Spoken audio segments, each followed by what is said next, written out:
junction. Thanks very much, as usual, for stopping by to see what's been happening here on the railway. I can't believe it's 2022 already. Time seems to be flying by. If you're a new subscriber to the channel, of which there have been quite a few over the last few months, thank you very much for the support. And for those of you who've been here for a while, your continued support means a lot. I really enjoy reading all your comments and getting feedback from you all. So yeah, thanks very much. You can probably tell from my voice that it's not in its usual tone. Like many, I've been struck down with COVID over the new year. I'm feeling a lot better, but I don't sound very good. So you'll have to put up with a bit of a croaky voice for this month. Hopefully, by the time the next video rolls around, I should be singing at my normal tones.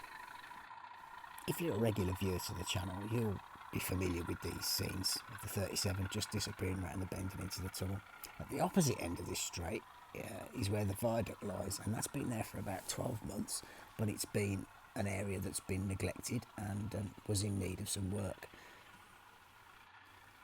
So I've taken advantage of this time that I've had off over the last week or so to crack on with some of this work, and I'm quite pleased with how it's turned out, which we'll take a look at.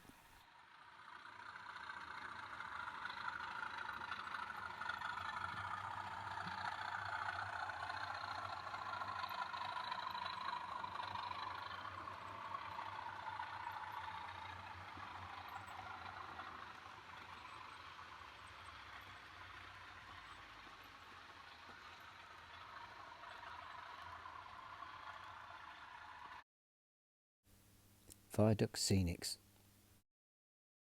I've tried to continue in the same vein with the Scenics around the viaduct, so it blends in relatively well with the existing scene. Obviously underneath the arches there won't be any vegetation because there generally isn't a great deal, because there's no sunlight gets underneath the arches, so it's fairly plain and bare. But yeah, it takes a bit of blending, but I think it's working out okay so far. There's plenty more to do and lots more details to go on, but yeah, fairly happy so far. Looking down from above, you'll see the route of the canal, which eventually will disappear into a tunnel. Next job was to add some masts to the side of the viaduct. Luckily, if you buy some of the wonderful Acura scale railway buffer stops, you get lots of these additional anchor points which fix to the track. I decided to repurpose a few of them as anchor points for the uprights on the viaduct. I think they've worked out quite well. There's plenty more to do. I've still got to do the other side yet, so don't look too closely.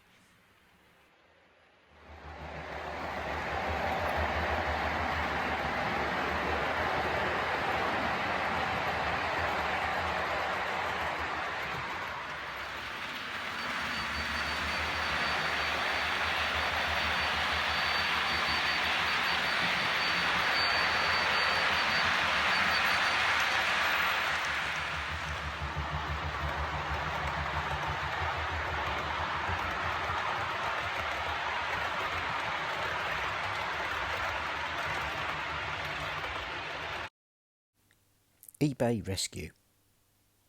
I decided to take a punt on this spares and repairs Hornby Pendolino which I saw on Marketplace, and I'm really glad that I did.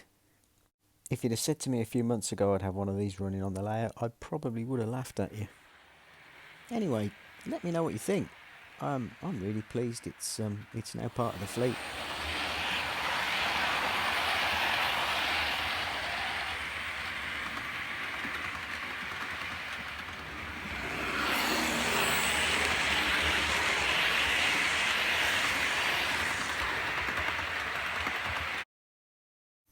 Seafoam and details. As with any new section on a modern image railway in the countryside, there needs to be plenty of foliage, and I've used up my last few bits of seafoam to create some more bushes and trees. Some homemade buddleia made out of teddy bear fur, some excellent fencing from Scale Model Scenery have all gone onto the scene, and there's plenty more to do, but you get the idea.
I spotted a company called Model Rail Electrics in Hornby magazine, and I've turned to them to try out a few components on the layout. So the other big news is from the far end of the layout that you never really see. I'm going to completely remodel the track here, and along with those new products, I'll update you on that one next month. But hopefully it'll all change. Well, that's about it for this month. Thanks very much again for watching. If you've subscribed recently, again, thanks very much. If you're an existing subscriber, continued support, thanks very much indeed. So yeah, we'll move on to next month. Probably won't be as busy next month because I should be back at work by then with a bit of luck. But until then, stay safe and I'll see you soon. Thanks for watching and happy 2022.